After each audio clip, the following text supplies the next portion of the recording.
Okay, so good day everybody. Welcome to my class, online class, immunologic function po tayo.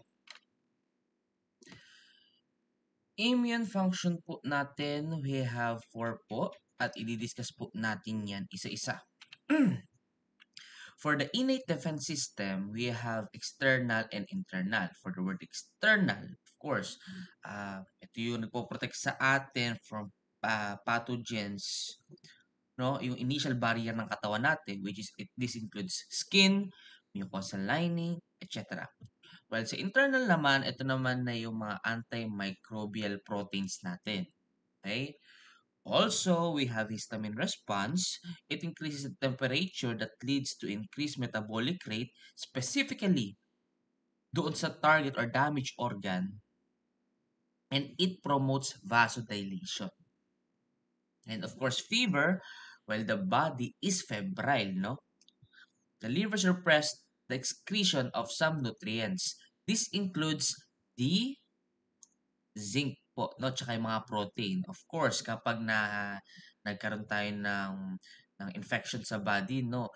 Ang gustong gawin nung katawan natin is patayin yung mikrobyo nasa loob natin or iniiwasan niyang mag-survive yung bacteria or microorganism sa katawan natin. Therefore, ang gagawin niya talaga, isosurpress niya yung mga pupwedeng ma-convert na energy ni microorganism.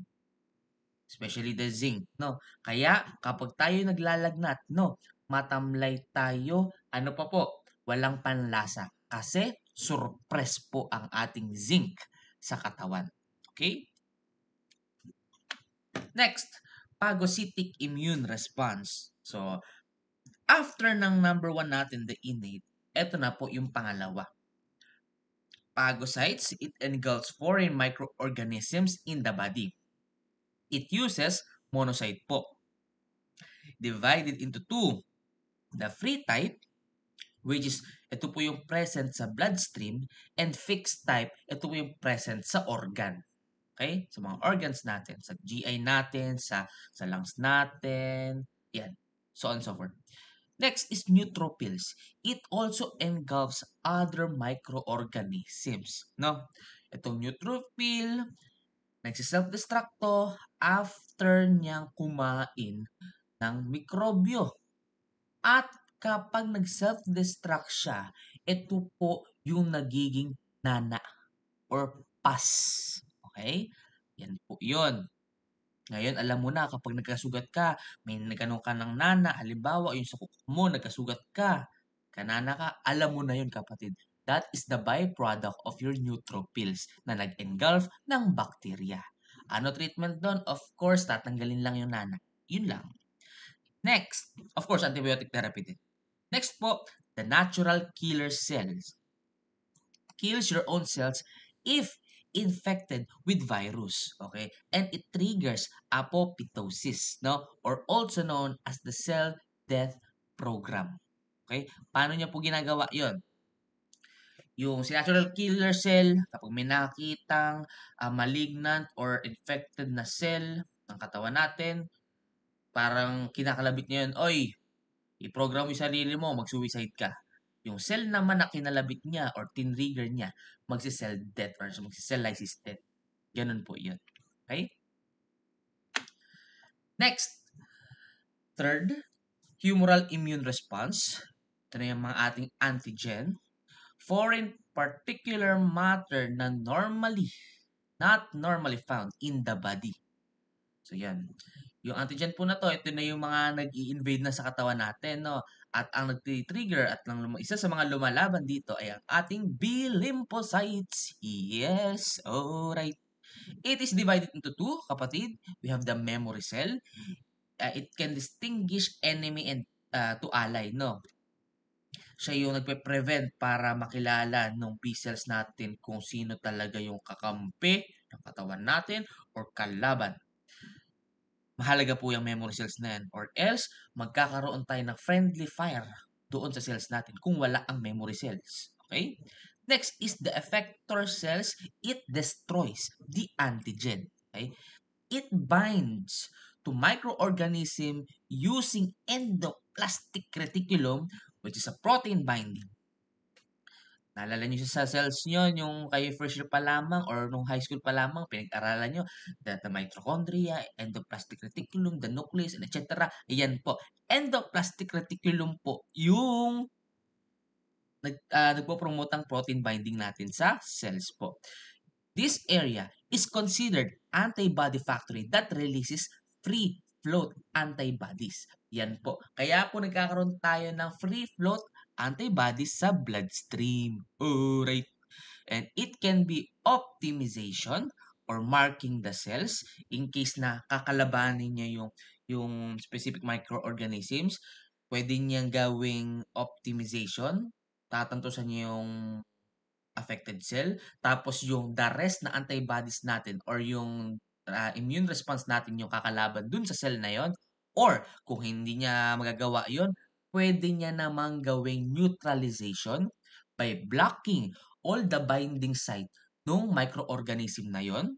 Of course, kapag walang binding site, hindi siya makaka-attach sa ibang cell or hindi siya makakahawa sa ibang cell. Pwede rin niya namang gawin is the agglutination. Clustering of antigens with antibodies. Yan. Alright. 4. Cellular immune response, kapatid. Kung hindi kinaya ng first, second, third natin, dito na papasok yung cellular immune response or also known as one-on-one. Okay? One-on-one. Cell to cell. Patayan na to. Life and death. Yan. So, number 1, we have the helper T cells. Using the cytokines, no? It triggers major antibodies to fight against pathogen. Okay? Example, nagkaroon tayo ng infection sa katawan. Example ha, COVID na lang para pinaka-common. Latest sa tayo. Yung helper T cells, kapag pumasok si COVID sa katawan natin, mare-recognize yung helper T cell. Oh, ito, invader to, kailangan to mapuksa. Nakalusot siya sa level 1, level 2, level 3, immune response natin. Magre-release ako ng cytokines. Yung cytokines na yon, it acts as a signals sa ibang cell natin para tumulong po sa inyong specific organ na yon, ay specific microorganism na yon, which is the coronavirus. Yan. Ito naman,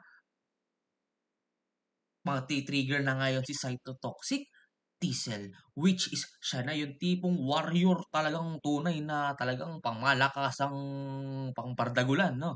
It attacks the cell directly by altering the cell membrane, secretes granzyme and perforin to promote apoptosis. So, cytotoxic T cells, laban! Nag-itcha ng granada. Si granzyme siya si performin. Kapag na-itchahan na po nila ng ganong enzyme yun, magsi-cell death na po yung microorganisms na yon. Pero, tandaan mo kapatid, ang microorganism na nag-i-invade sa katawan ng tao, iba-iba po. Sa bacteria, may mga structure sila. Yung sa mga virus po, may mga cell wall sila. Yung mga lipid coating dun sa cell nila, makakapal. Depende po yan. Okay? So, yun. Next po is the memory T cell. Just like the B cells, siya rin po yung nagre-recognize kung sino ang kalaban at kakampi at kung sino na yung previous na invader ng katawan ng tao. Sa katawan ng tao rather. So yan, kung altered ang memory T cells natin, ano mangyayari? Magkakaroon din tayo ng friendly fire, no? Sa healthy cells natin to healthy cells, naglalaban. Okay? So mahalaga po si memory T cells din. And of course, we have the suppressor T cell. It decreases the release of cytotoxic T cells, keeping the immune response in compatible healthy level, kapatid. Kasi ganito yan. Kung halimbawa si helper T cells, nag-initiate siya ng cytokines, nag-release siya ng cytokines, tapos cytotoxic T cells, nag-release, dumami, okay? At dumating sa point na wala na halos microorganism, foreign microorganisms or pathogen sa katawan. Kailangan na pong bumaba ni cytotoxic T cells or else magkakaroon tayo ng cytotoxic storm or cytokine storm. Iniiwasan po natin yun, kapatid. Diyan namamatay ang mga COVID patients sa cytotoxic or sa cytokine storm.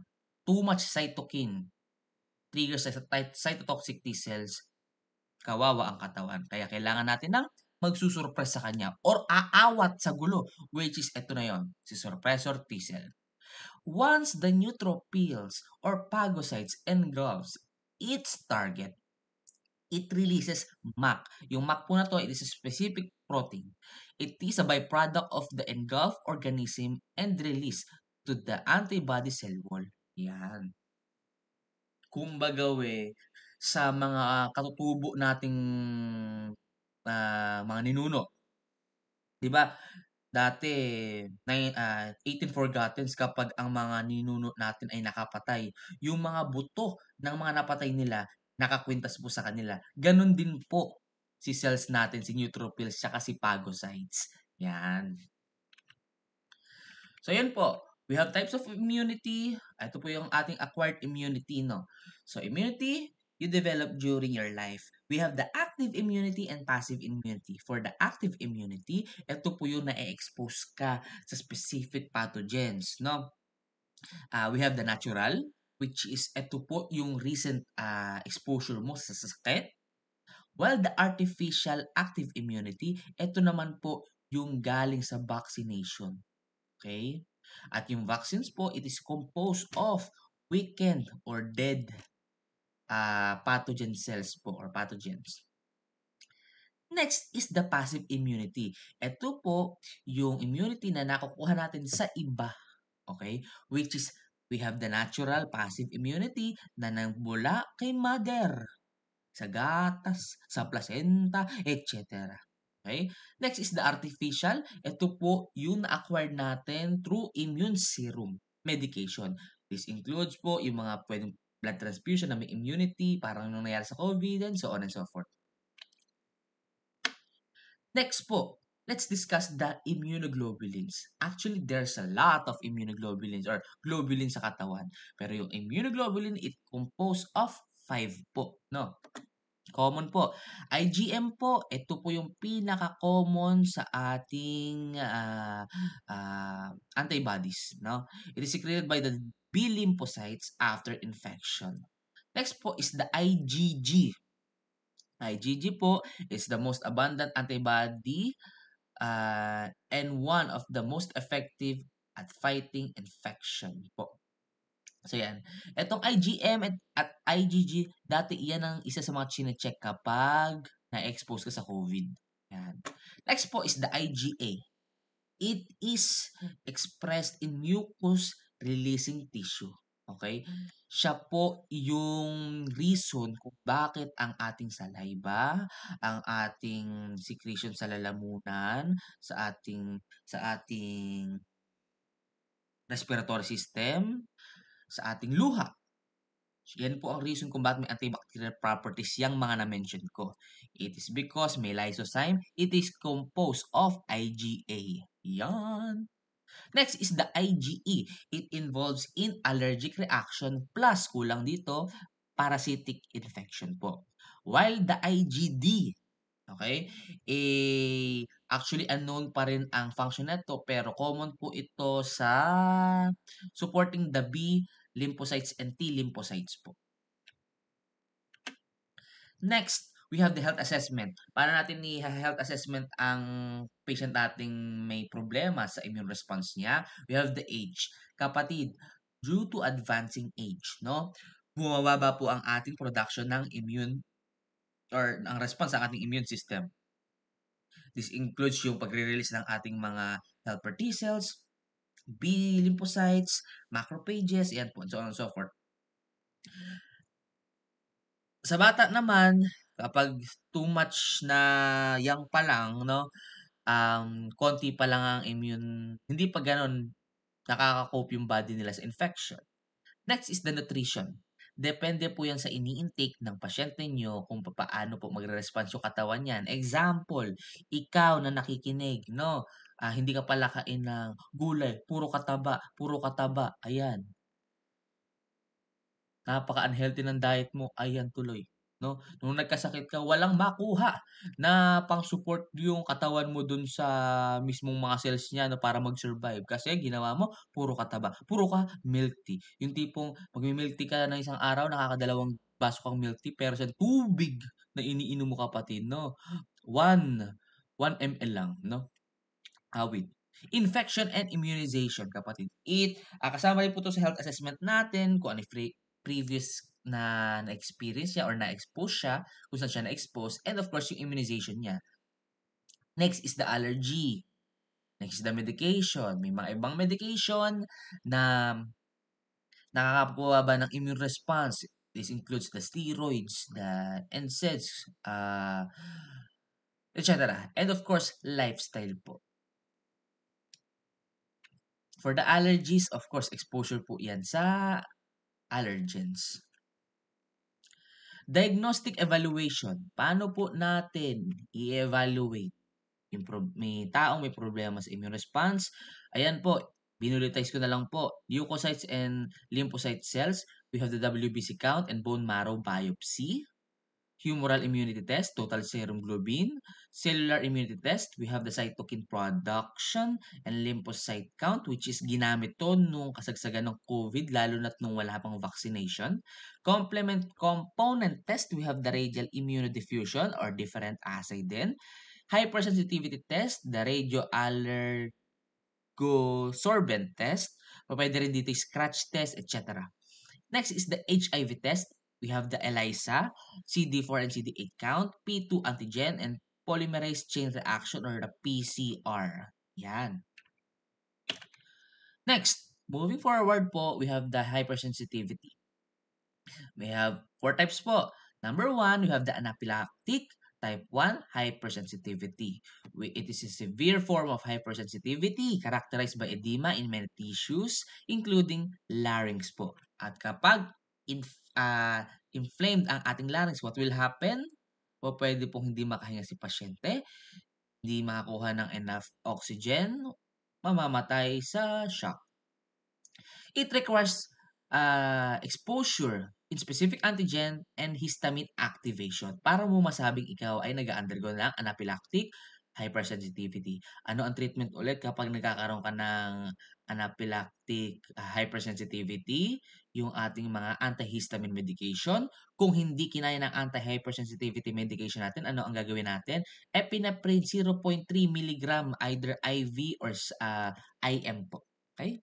Next po, cytotoxic type 2 hypersensitivity. It occurs when the system mistakenly identifies a normal constituent of the body as a foreign, leading to a cell damage. Common po ito sa autoimmune disorder. Ito yung problema kapag nagka-problema ka sa mga ating memory, T cells, B cells po. Pwede kang magkaroon ng cytotoxic hypersensitivity. Next is the third immune complex, type 3 hypersensitivity. It involves immune complexes formed when antigen binds to antibodies, resulting in increased vascular permeability.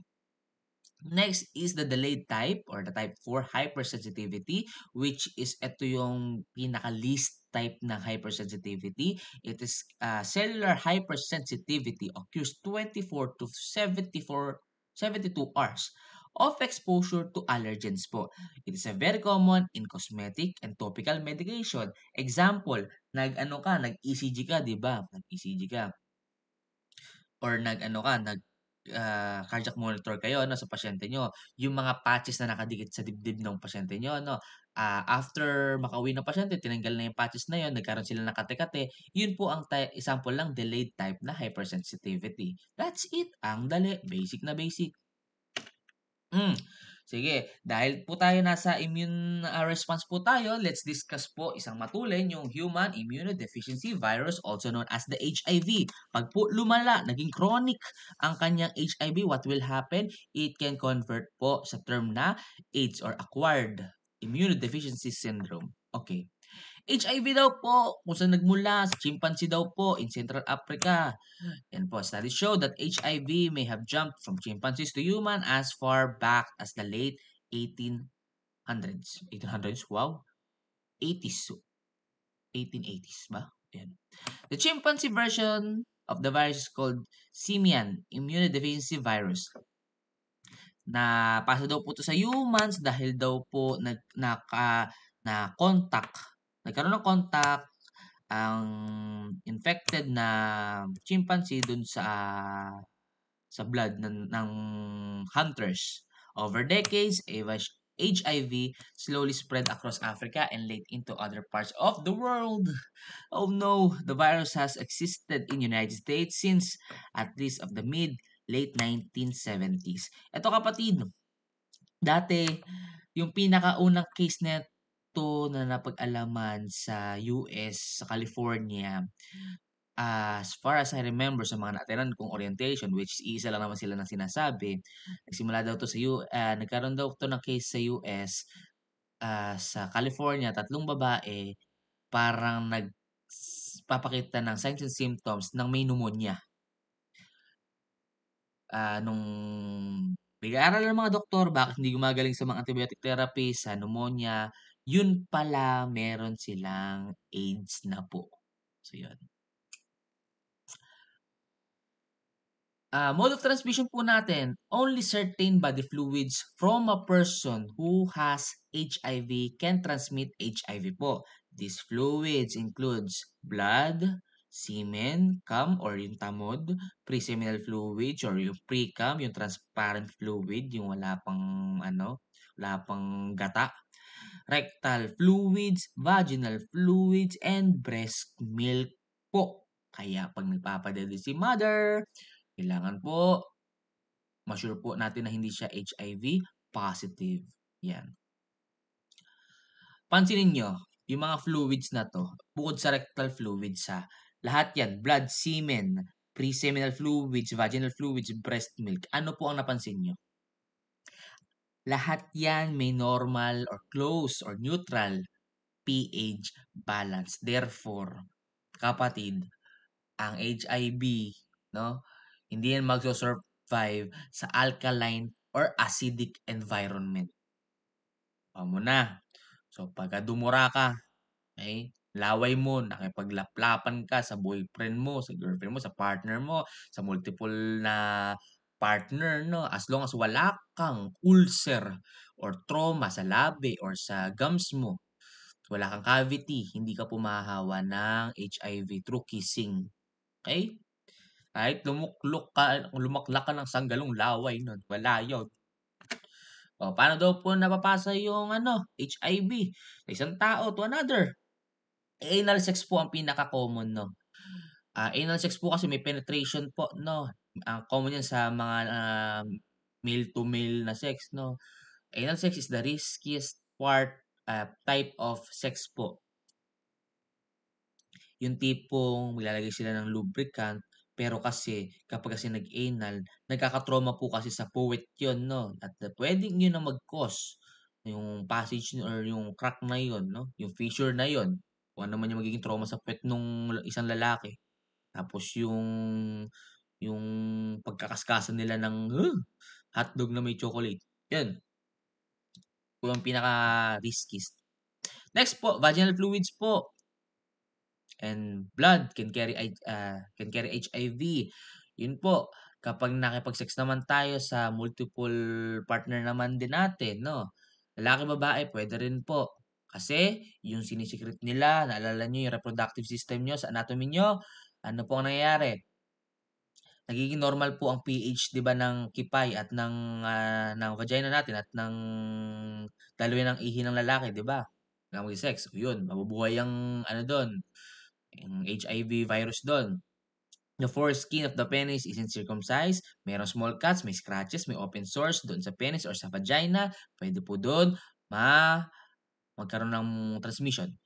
Mother to child transmission po, ang pinaka-common po kung bakit nagkaka-HIV ang bata, hindi dahil sa nakikipag-sex yung bata, kundi dahil sa nanay. Ganito mga kapatid, makinig ka. Okay? Kapag po nagbubuntis ang babae, may mga times na po, no, na ini-standardize ng mga OB na magpa-HIV test ang mother. Para sa gayon, no, hindi naman sa tamang hinala, hindi naman porket nagpa-HIV tayo pawok tayo o sexually active tayo. Pang precautionary measure lang po 'yun. To the point na kapag ang bata isinilang 'no, na may HIV, too late na po. Being infected na siya. Dapat nung nasa womb pa lang siya, nung nandun pa lang sa first trimester ng pagbubuntis at kung HIV positive si mother, nakapag-intake na po siya ng antiretroviral drugs para sa gayon ma-prevent yung cross-contamination through placenta. Ha? Okay. Ayun.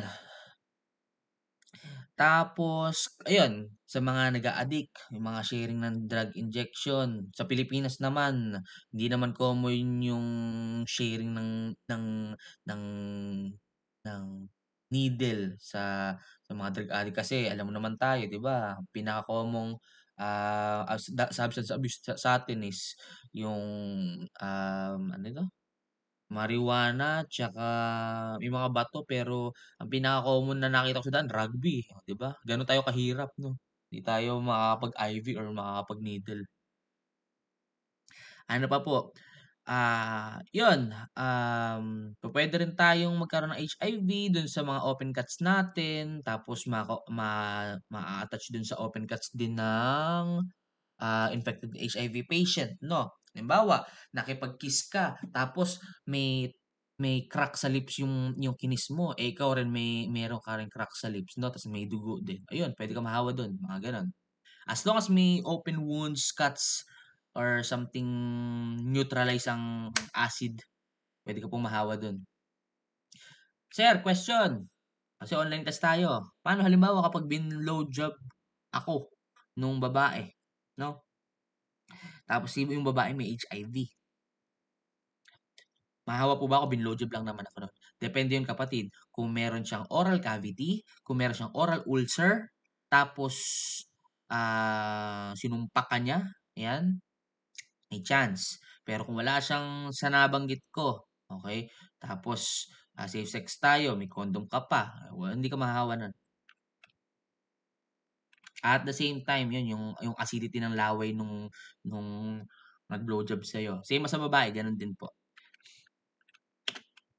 Next is the diagnostic procedure po. Okay, the antibody test looks for antibodies to HIV in your blood or oral fluids. May mga test na po na parang rat test na lang, rapid antigen test na parang ganon yung kit nun sa HIV na pinopromote sa mga RHU po. Matulin lang naman po yun as fast as 5 minutes. Malalaman na kung positive ka or negative. Na kapag ganun na po ako, yan, napakatulin lang. Awa ng Diyos, negative. Yes. Woo! Nucleic acid test looks for the actual virus in the body. So, yan. This test can tell if the person has HIV or how much virus is present in the blood. Ang CD4 po natin ang binibilang doon, normal po natin 500 to 1,400 cells per cubic millimeter. Yung 500 medyo mababa na po yan pero somewhat accepted pa rin po yan. Pero ang acute stage kasi ng HIV is nasa 200 to 500. Yun yung acute phase ng HIV po. Ayun.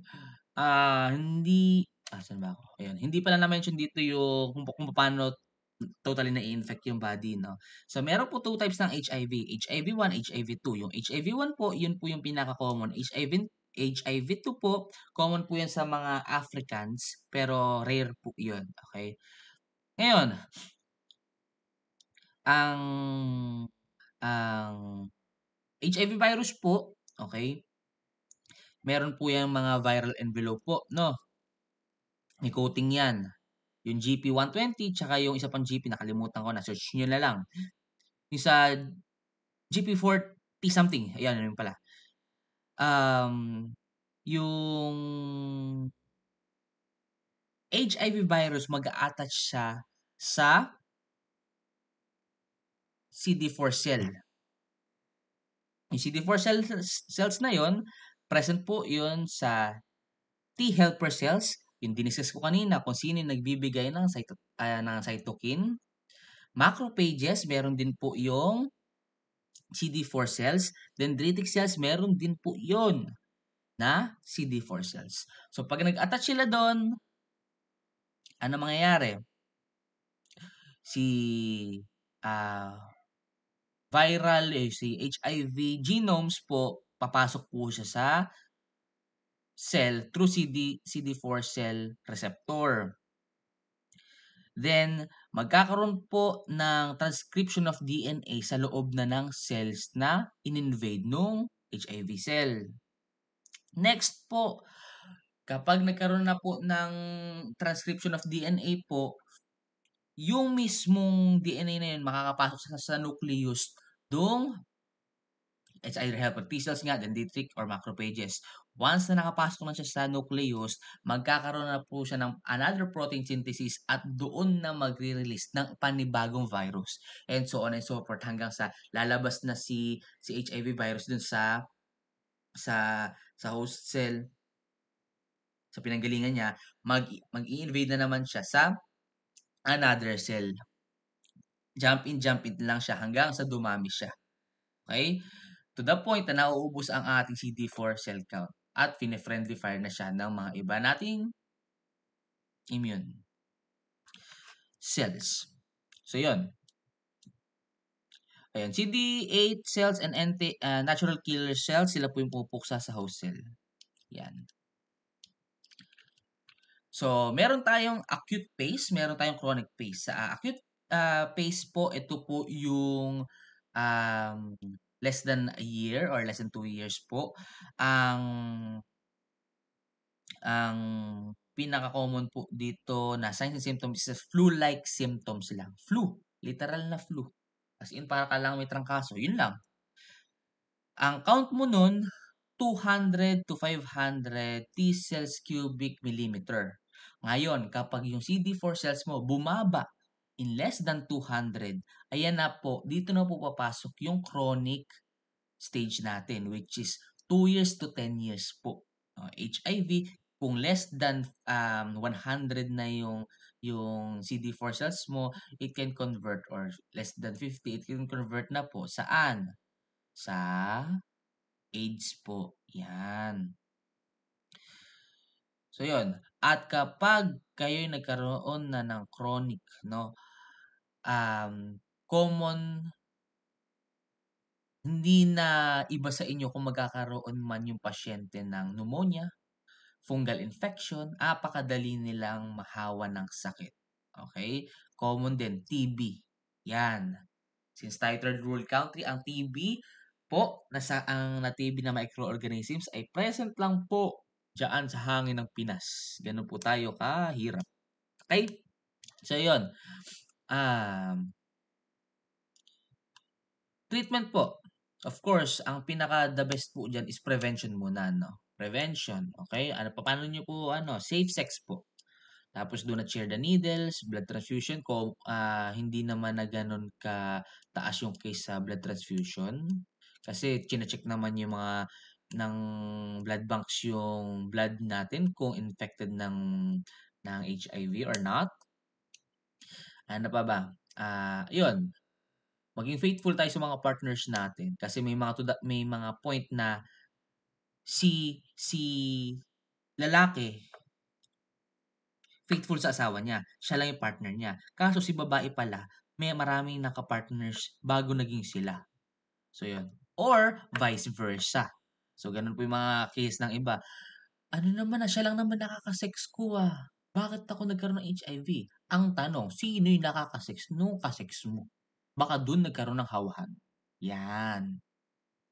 Ayun, tapos once na ah, nagkaroon tayo ng yun nga, ng kliyente na gano'n, okay, ano ang management natin, papaano natin sila iha-handle? Contact precaution ba?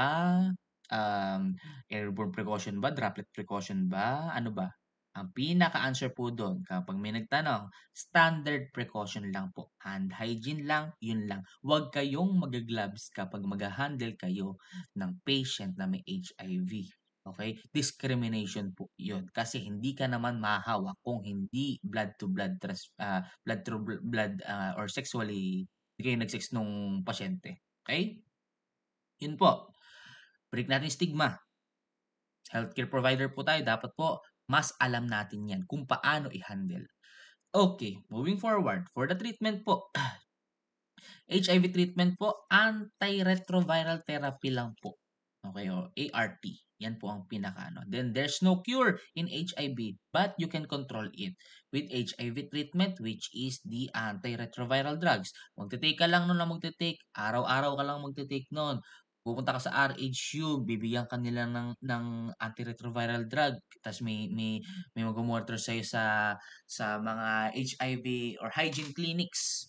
HIV, um, tawag dito, HIV clinic something ganun or hygiene clinics nga, yun ang pinaka-common term sa kanila. So yun, most people can get the virus under control within 6 months. Yung tipong kapag tinake mo siya, after 6 months na pagte-take mo na yan, untraceable na yung HIV virus sa katawan mo. Pero, wag mong ititigil dahil babalik lang ulit, magigising lang ulit yung virus sa katawan mo. Yun po yun. HIV treatment does not prevent transmission of other sexually transmitted diseases. Of course, magkaiba po ang HIV sa STDs, candidiasis, chlamydia, kung ano man po yan, herpes, iba po yan ha. Okay? Tas always practice safe sex, no? Practice. Medication of antiretroviral drugs, we have the pills. Yung pills po, yun po yung nagsisimula pa lang sa HIV treatment, no? Pagka naman ah masyado na mataas yung viral load ng pasyente 'no, mako-consider na po natin siya na i-undergo sa shots po or sa injectable medications na po. Ano pa ba? Ah, may nakalimutan ba ako? HIV treatment, ayan, yun lang naman. Tapos yung health teaching natin dun sa client with HIV. Yun lang naman. Tapos dagdag ko na lang din since tayo ay nasa immune response, ah, SLE. SLE, balikan natin yung ano, ito. Hypersensitivity. Ang best na common na sakit dito na lumalabas din sa board exam is the SLE, Systemic Lupus Erythematosus, no? It affects the multiple organs in the patient's body. It is also considered as autoimmune disorder na talagang yung different organs ang target nito. Okay? Yung SLE or the Systemic Lupus Erythematosus. Ang causes niya po, pwede pong genetics, namamana, environment, medications, sex hormones. This includes the estrogen. Kaya common po ang status lupus erythematosus sa mga babae. So, paano po nangyayari dyan? Yung ating katawan po, no, example lang ha, may two types kasi ng SLE kung saan siya nakakategorize. So, discuss muna natin number 3, yan. Sa immune complex, ito po yung common na status lupus, no? Kapag ikaw, yung pasyente na may SLE, na-exposed, example na lang ha, sa sa araw, no? Yung araw na yon, since sensitive yung katawan ng pasyente sa UV lights or sa sun rays, yung cells nila sa balat, mangyayari, masisira. Okay? Mamamatay yung cell.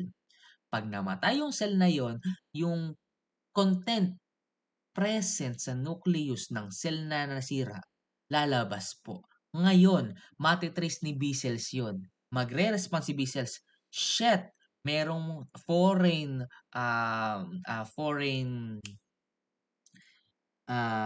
organisms, microorganisms sa katawan natin, atakihin natin ngayon. Pag inatake ni B lymphocytes, tataas si B lymphocytes, overreact si B lymphocytes. So, pwede na nagkakaproblema dito yung kanyang memory cells. Okay? So, yun. Inatake. Ngayon, parang chika lang yan, nakakalat, kumalat yung reaction ng B cells na yon na to the point na humantong sa nakaabot sa bloodstream hanggang sa naapektuhan na ang ibang organs. Diyan na po naapektuhan yung ibang organs to the point din na naapektuhan yung yung organs, example, yung kidney, yung heart, namaga, nagkaroon ng reaction, yun po yung tinatawag na type 3 hypersensitivity. Ngayon, pwede naman, ganito nangyari, yung antibodies natin, without any cause of trigger, no? Yung bigla na lang nag-response si B cells natin, no? Nang walang trigger. Tapos, tinarget or nagkaroon ng OA reaction sa body natin, kinalaban yung mga ibang cells sa katawan natin, yun na po yung type 2 hypersensitivity. Yan. Ngayon, ah, ang common na symptoms ng may SLE, unang-una pala niyan, makikita mo yan, may butterfly rash. Paki-search na lang po kung ano yung itsura ng butterfly rash, pero iyan po yung pamumula sa muka na kulay butterfly. Itsurang butterfly, makikita niyo naman yon. Yun po ang pathognomonic sign ng SLE. Sulat mo, pathognomonic sign, butterfly rash. Yan. Ano ba po?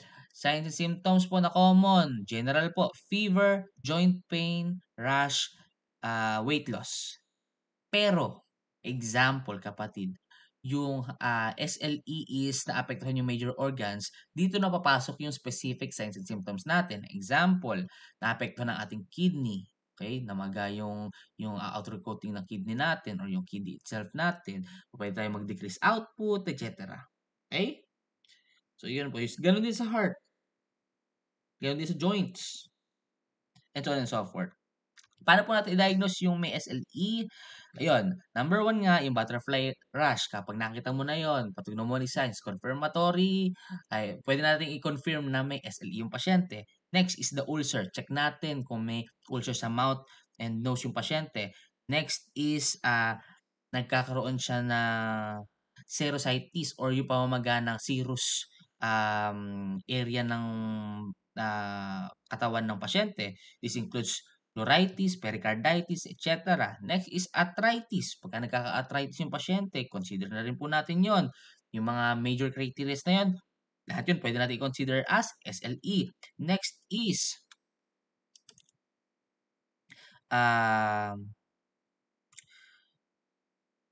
neurologic symptoms, yung mga seizures.